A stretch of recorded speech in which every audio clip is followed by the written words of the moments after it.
Okay, so I want to talk about the difference between, what you were and what you're trying to become. So we all start working on ourselves when we sort of have this realization that what we were is not our best self, and that is somehow shaped by, external things, and they're not really us. And so then something happens that makes us realize that what we were was just maybe like a waste of time in our existence. But then that something happens, and then it gives us, you know like it makes us more aware, and then we start on this journey where we want to be who we truly are, right?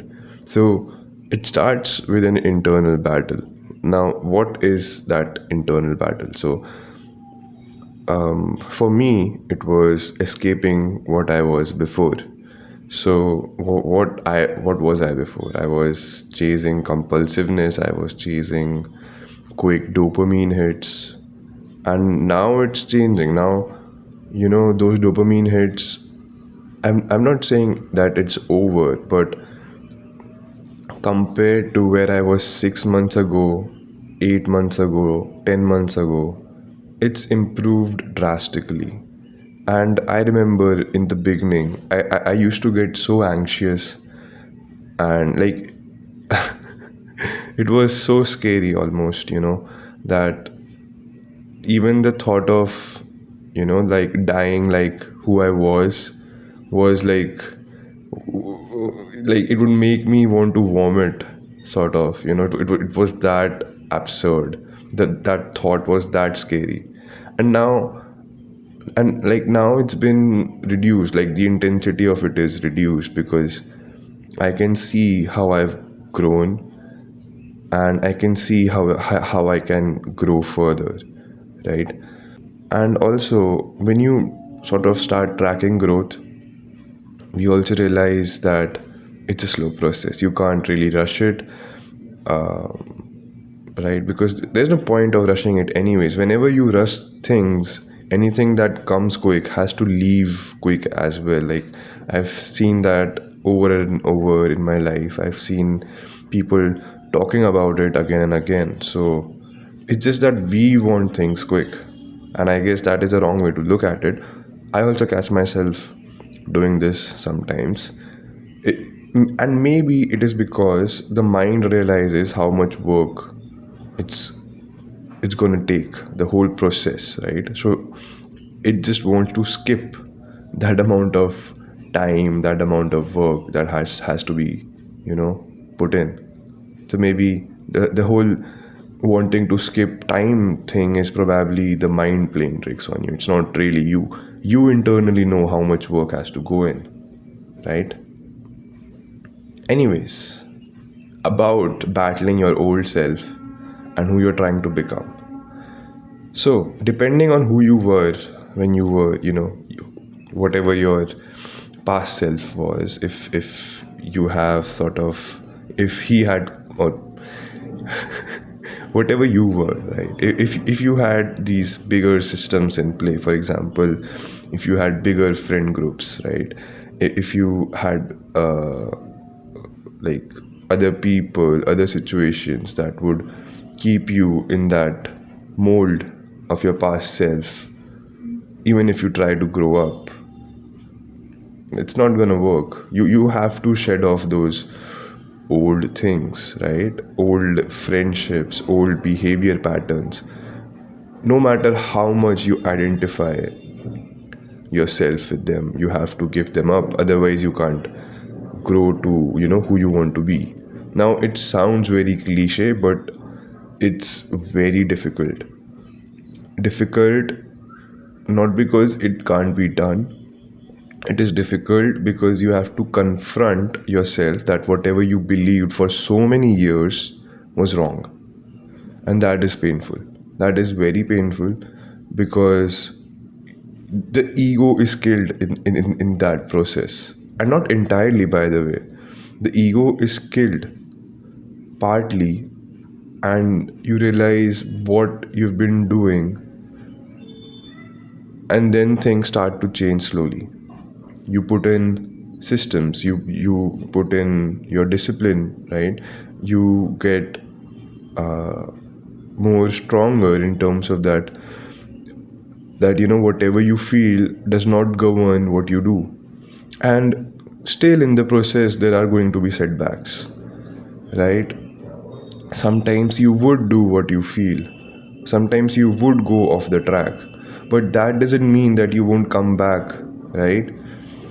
When we meditate, what is the goal? Whenever the mind deviates, you have to bring it back immediately to the thought you were focusing on.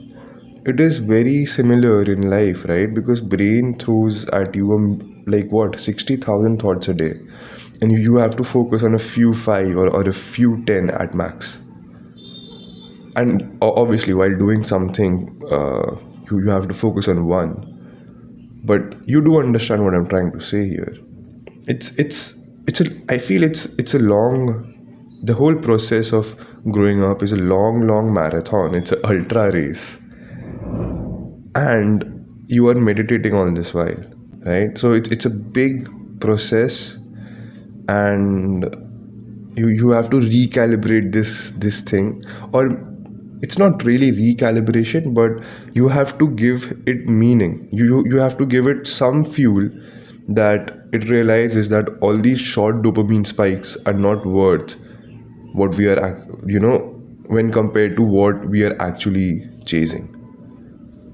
So I guess once this thing believes that, you can strengthen your rituals, your daily habits, and that can give you tremendous amount of growth. That is what I have found out, while being on this thing.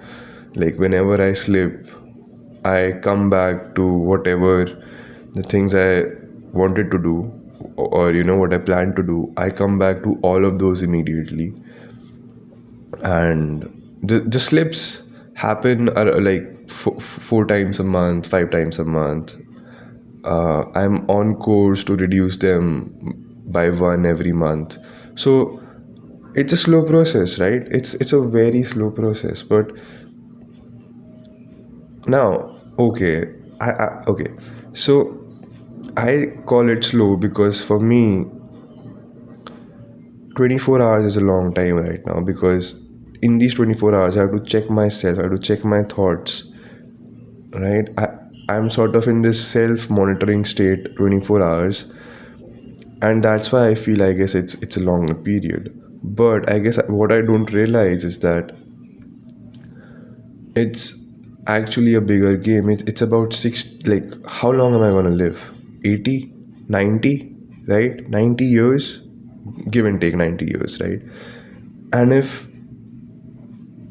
6 or 12 months, or maybe even 2 years of that time is gonna go in self mastery. Now, I know that it won't happen in 2 years, it's a lifetime process.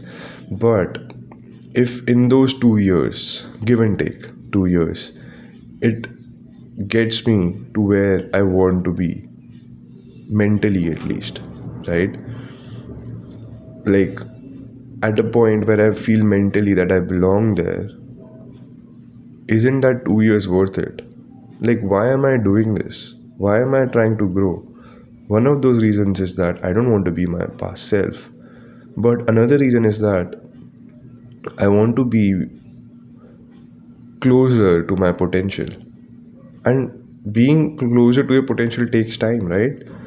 Athletes, it took them years of drills, years of repetitions. Big business owners, years of, being in the market. Anyone you look at it who are at the top of their game, it took them a lot of repetitions, a lot of failed attempts. So maybe I'm not in the wrong, like it, all this, slipping 4 times a month, 5 times a month is part of the process. Everything that I am experiencing right now is the part of the greater process, and it feels overwhelming sometimes. But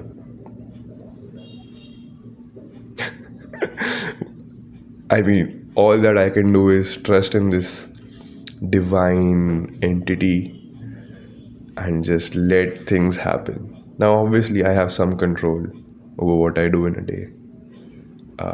I know some people would still argue about that, but I feel I do have some control, right, on what I do in terms of what habits I want to have, right? But anyways, this is what I wanted to share. This is what was going in my head for a while. So I just wanted to do it. Like, if you connect through this, it's very good, and if you don't, it's fine as well.